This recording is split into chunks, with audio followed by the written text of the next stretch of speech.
We are here with Wyatt Faller. Hey, and not Faller. Not Faller, because I had to work on that. I've known Wyatt for quite a long time, for several years, and actually utilize him. He's a professional photographer among many talents that he has, but that's definitely one of them. And he does real estate photography, and he does photography of resorts around the world, literally. That's cool. You have to check out his website and his portfolio of pictures. He's one of the most talented photographers that I know personally. And he's done some work for me, and so I just really appreciate him and appreciate his friendship, and we get to hang out every so often and catch up. And so why don't we just start off with you telling us a little bit about yourself? I know that you're involved also in young adult group here and been at our campus for a little bit of time, and so tell us a little bit about what you do and who you are. Yeah, thanks for having me and for the introduction. That's awesome. Very nice. My name's Wyatt. I've been coming to Sandals, I think probably like 5 or 6 months now, and here at the Banning campus, and I go to the young adults group that they have on Monday nights. I'm still getting to know everybody. Like you said, I'm a travel and resort photographer, which is as cool as it sounds. Yep. And very blessed. And yeah, I'm just getting to know the Sandals community and getting plugged in and starting to really put down roots here. If you want to check out pictures, if somebody wanted to look at your tourism and resort pictures, where would they go? Because I just want to encourage people to go check it out, just because it's really kind of fun to watch. Yeah, I post everything on Instagram, and I have a website. Okay. So what's the tag on the website? Yeah, so it's just my name, WyattFaller.com for the website, and the Instagram is Watch Wyatt Wander. Because it's one of my favorite things about just following him is when you take a trip, which you've been around the globe, you go to these exotic resorts, and you're hired by hotels to do photography, drone footage, all kinds of creative lighting and so forth, to highlight those resorts. And you also you'll go out on boats and, explore the sea and, I don't know, scuba diving. I don't know. You've done some scuba diving and some snorkeling stuff and take pictures underwater and just kind of cool stuff. I've seen the Instagram a while back, and I remember thinking, dude, this guy's on vacation forever. I didn't know that you did that. And so I literally was like, man, I don't know how he does this, but he's literally on vacation forever. And I wonder like how that works. 'Cause I saw all of your stuff and I'm like, man, those are some really cool exotic places that you get to go visit. Tell us, can you just name off of, you don't have to go through everything, but name off some places that you've traveled to and done photography for. It might just be easier to list off some countries I've been to, but my first out of the U.S. trip was to Barbados, to Australia, China, Italy, France, London. Where have I been more? I've been to Hawaii a couple times, and just recently got back from St. Kitts in the Caribbean. And I think my next trip might be Turkey, but I'm trying to get those dates figured out. Australia is amazing. Yeah, so it's fun to just literally watch pictures, and you kind of put yourself in his shoes, because I know him personally. I'm like, oh man, he's getting to just enjoy that spot. So live vicariously kind of through Wyatt's travels around the world. It's so cool. Tell us, how does that even work? Yeah. So, I've spent the past few years trying to figure that out myself, because I, follow so many other people that do that on Instagram, and I would watch their videos on YouTube and just think man, what are they doing? How are they doing this? Do they have bills? Do they have families they have to see? How, but the fact that they were doing it was proof enough that it can be done.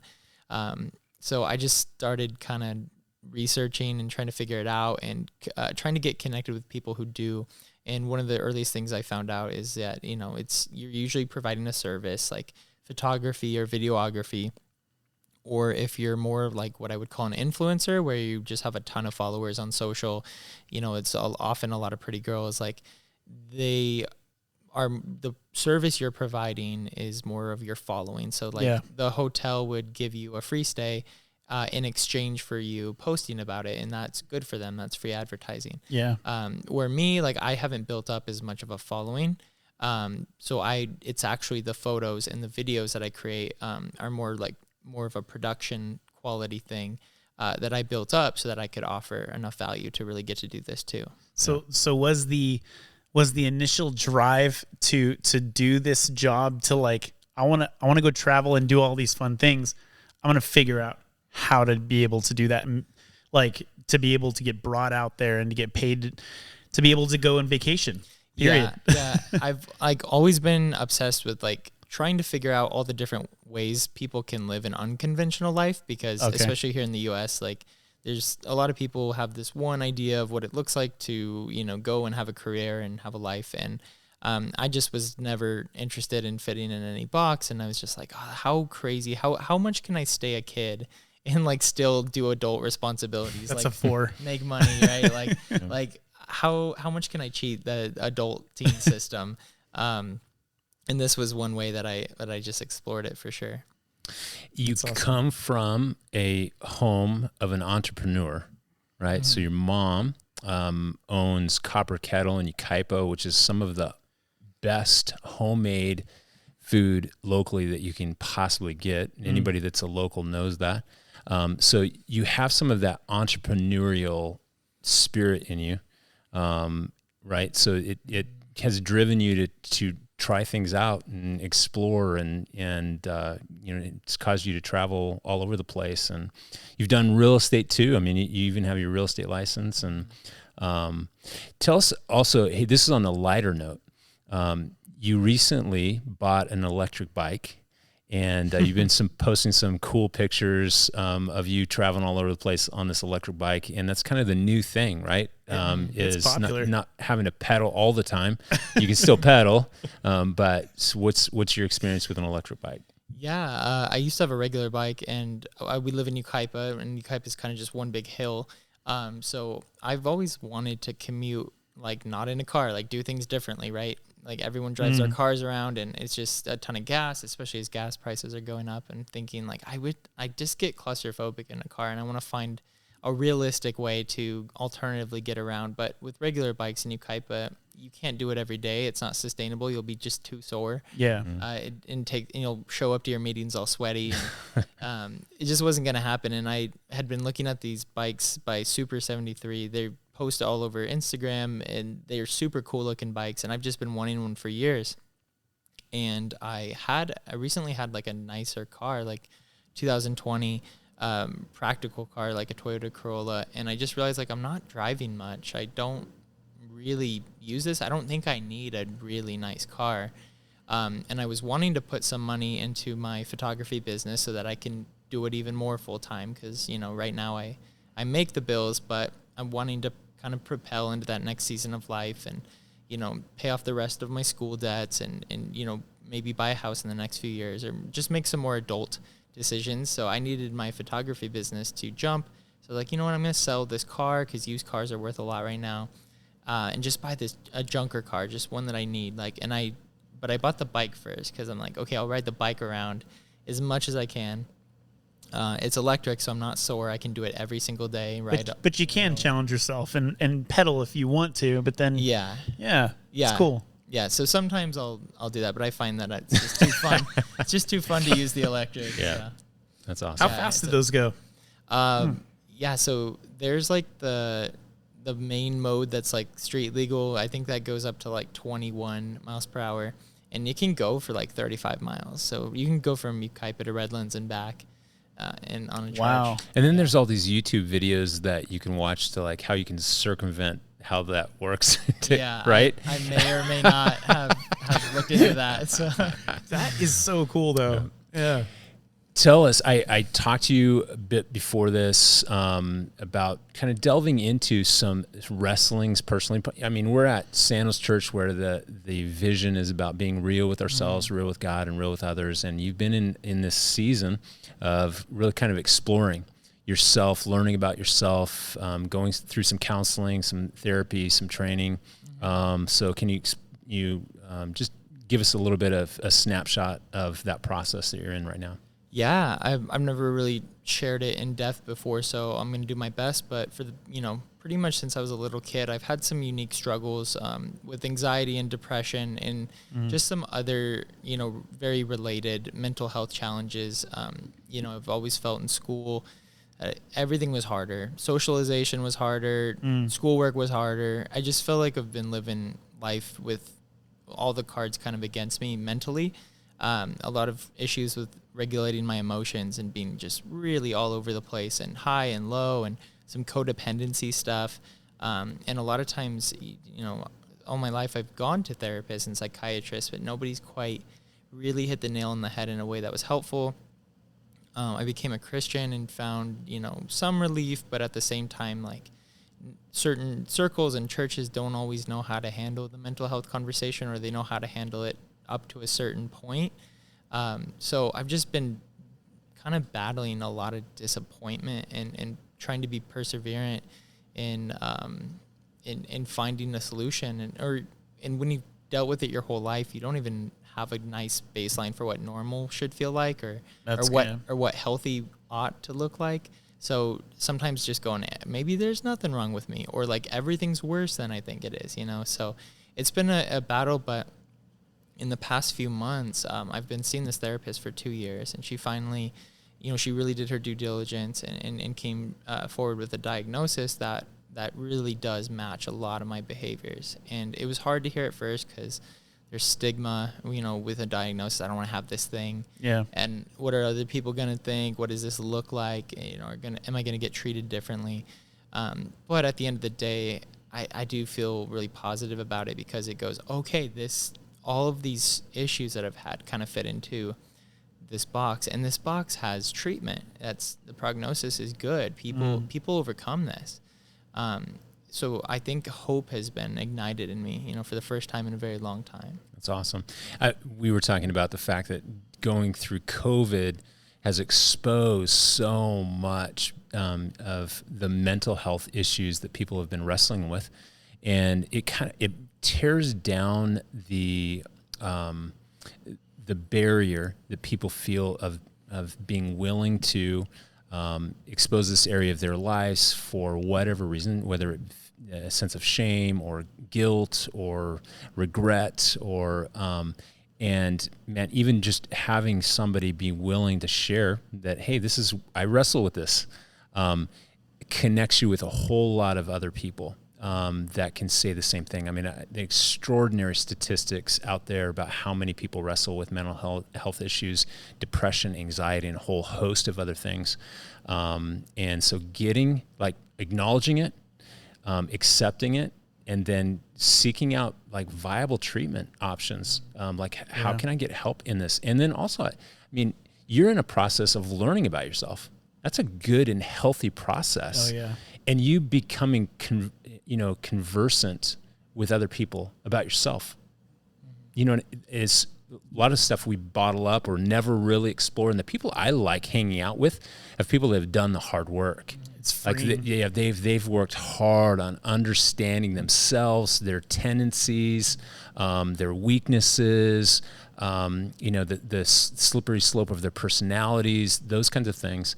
And man, once they are able to be conversant and identify those things and talk clearly about them, there's so much growth that happens, especially as you're exposing those things, you're committing those things to the Lord, and you're saying, Lord, I need help. David said, search me, O God, and know my heart. Test me and know my anxious thoughts. See if there be any wicked way in me, and lead me in the way everlasting. Like David he wanted that deep examination from the Lord. And you're doing some hard work right now. And so I'm proud of you, and thank you for being willing to share that with anybody that's going to be listening to this, because I know that it will connect with a whole lot of people. Yeah, and even just how you articulated it, you wouldn't think you just kind of started getting it like really figured out. You articulated it very well, because someone like myself, I've been through the same thing. As a kid, everything was harder, and I was like, man, why is everything so much easier for everybody else? Because I couldn't focus, all that stuff. And I feel like you literally were like talking about my childhood too. So, and I wish I would have been able to hear from somebody that went through those same things. It just sounds, you sound like you're really starting to come into like understanding like those struggles and stuff. And it starts to like help you understand your upbringing and like what you experienced as a kid and stuff. It's just cool because now you're able to share that with somebody and it may help somebody else, you know? So it's really sweet. Yeah, a lot of these things, like, I mean, ADHD is one of the things that I deal with, but not the main one. But a lot of these things are really co-occurring with other, you know, mood or personality disorders. And I think it can be hard because people who are struggling with their mental health might, you know, whether they get a diagnosis or kind of figure it out themselves, like they come to the knowledge that, okay, I've got ADHD. But then there's always that something that's like, no, I'm still struggling with something else. There's something else here. There's something else here that's really inhibiting my ability to, you know, just live the kind of life I feel called to live. So, I mean, that would be my major encouragement. Like Brian said, I've noticed with other people who have kind of seen my journey and have asked like, oh man, I've got stuff going on too. And they might even know like, oh, I've been diagnosed with this or that. And then I said, oh, cool. Like, what are you doing for treatment? And they're like, oh, really nothing. And, you know, some of the common things I hear is like, they're either discouraged that they could ever be helped. They've kind of just come to identify with it and they're just going to accept it and try to live around it. Or, you know, they're worried about what other people are going to think. And those are two very valid concerns. I've felt the draw to give up because it's been a long journey of not even understanding why I'm struggling. And I've also felt, you know, concerned about how relationships in my life and basically just how being loved might be affected.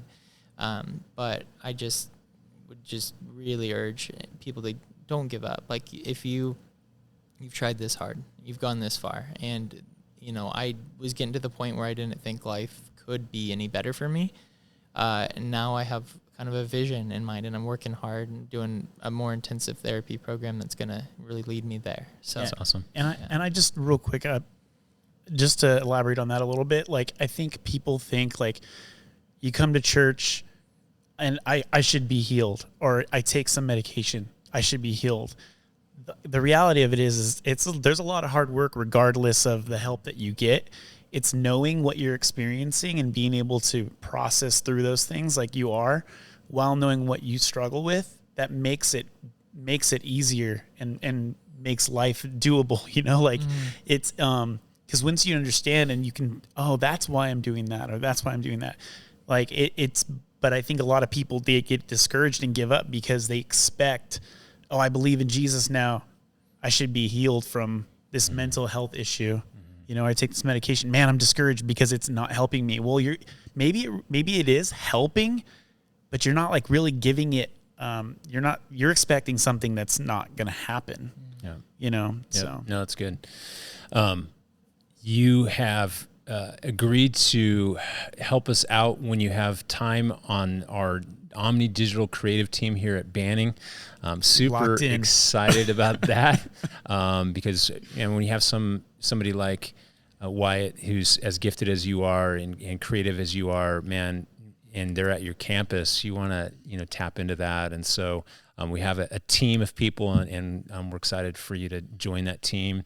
And we're thankful also that, you know, the steps you're taking in your own journey, in your walk with God, and the things you're learning about yourself, and the hope that you're experiencing, and your willingness to share that with us today. And we're super thankful that you're at our campus. We're really blessed by that, blessed by our friendship. And so I was going to just close this up by praying for you. And so let's go ahead and do that now. Lord, I just thank you for Wyatt. Super thankful for him. Super blessed by who he is and the things you're teaching and training him about. And I pray, Father, that you would just anoint him afresh with your Holy Spirit.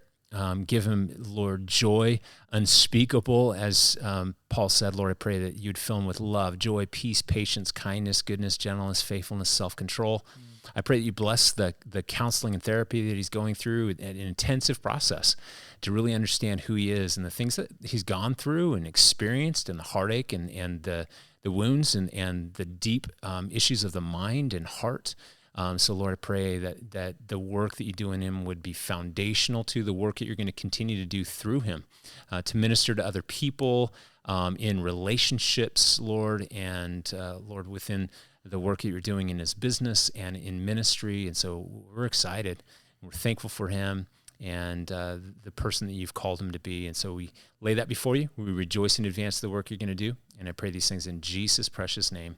Amen. Amen. All right. Thanks for having me. Absolutely. Yeah. And so if you want to check out Wyatt's journeys, go check him out on Instagram and on his website, and we'll put all those links in the post. So it'll be easy to link up to. Appreciate you, man. All right. Thanks, guys. Thanks for coming in.